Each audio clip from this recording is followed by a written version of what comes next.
पिछली कड़ी में हम एक गद्दार प्रताप सिंह नरूका का जिक्र कर चुके हैं, जिन्होंने महाराज जवाहर सिंह को धोखा देकर माधो सिंह का साथ दिया था। ये गद्दारी मावंडा युद्ध में महाराज जवाहर सिंह के लिए बहुत घातक सिद्ध हुई। साथियों, मावंडा का युद्ध एक ऐसा युद्ध था जो राजपूत और जाटों के बीच में लड़ा गया था। इस खूनी युद्ध में जाट और राजपूत कुल मिला के 10,000 वीर सैनिक वीरगति को प्राप्त हुए थे। राजपूत और जाटों दोनों पक्षों ने अपनी अपनी जीत के दावे किए, लेकिन सच्चाई ये है कि इस युद्ध में कोई भी नहीं जीत सका था। 14 दिसंबर 1767 ईस्वी को जब जवाहर सिंह पुष्कर से देवलिया होते हुए नारनौल से दक्षिण पूर्व में मावंडा नामक गांव के निकट पहुंचे, तब उनका पीछा कर रही कछवाहा सेना बहुत निकट आ पहुंची। मावंडा रिंगस रेवाड़ी दिल्ली की लाइन पर जयपुर से ठीक उत्तर से 60 मील की दूरी पर है। जवाहर सिंह के पास बहुत ही कम समय था तथा सैनिक दृष्टि से उपयुक्त मोर्चा लेने के लिए पुणे उनके सामने तंग घाटी भी थी, जिससे जवाहर सिंह के लिए विकट समस्या उठ खड़ी हुई। अतः अब उसने अपना सामान आगे भिजवा दिया और स्वयं महाराज जवाहर सिंह अपनी सेना को व्यवस्थित करने में ही लगा था कि जाटों के खून के प्यासे कछवाहा सैनिक उन पर टूट पड़े। जाटों ने भी अपनी ओर से जयपुर सेना पर प्रत्याक्रमण कर कछवाहा सैनिकों के प्रथम आक्रमण को असफल कर उन्हें पीछे धकेल दिया। पहले हमले में जाटों ने राजपूत सैनिकों के पैर उखाड़ दिए और बहुत से राजपूत सैनिक वहीं ढेर हो गए।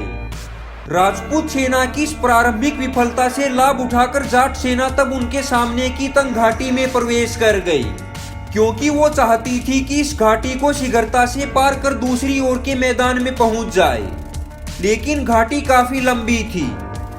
जब तक जाट सेना घाटी के बीच पहुंची, तब तक दोपहर के समय क्रोध में कछवाहा सेना पुनः संगठित होकर उनके पीछे आ पहुंची और पूरे वेग से उसने जाट सेना पर आक्रमण कर दिया। जाट सेना ने भी पीछे मुड़कर कछवाही सेना का सामना किया और जाटों की तोपों ने कछवाहा सेना पर आग उगलना प्रारंभ कर दिया। तोप की मार से बहुत से राजपूत सैनिक मौत को प्राप्त हुए, लेकिन तोपों की कोई परवाह ना करते हुए राजपूत सैनिकों ने तलवारें निकालकर जाट सेना का संहार करने के लिए उन पर हमला किया।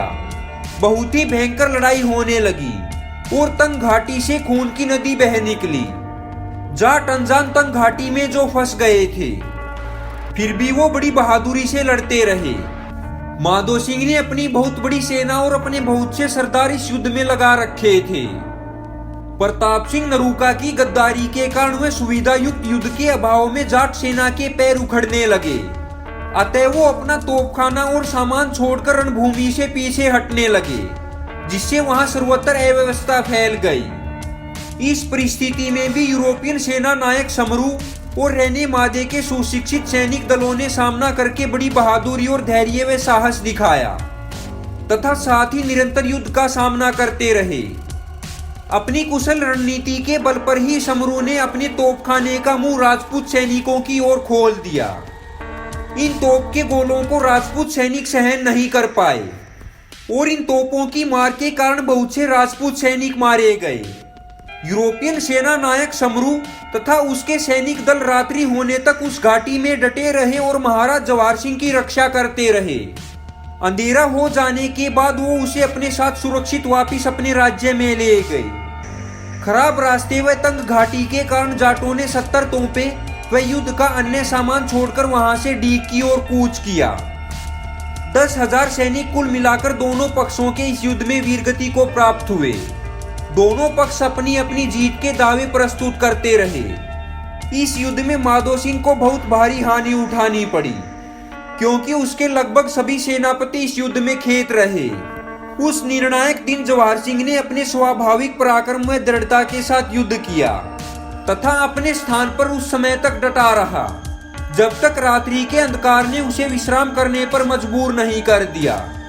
जयपुर की सेना का सेनापति दलेल सिंह अपने उत्तराधिकारियों की 3 पीढ़ियों के साथ इस युद्ध में जाटों के हाथ मारा गया तथा जयपुर के इस सामंती परिवार का प्रतिनिधित्व करने के लिए केवल 10 वर्ष के बालक जीवित रहे। दूसरा, इसमें एक और बात सिद्ध हुई कि भगवान सदैव उन पर कृपा नहीं करता जिनके पास बहुत बड़ी सेना है, क्योंकि माधो सिंह हजारों की सेना लेकर भी जाटों पर विजय प्राप्त नहीं कर सका था।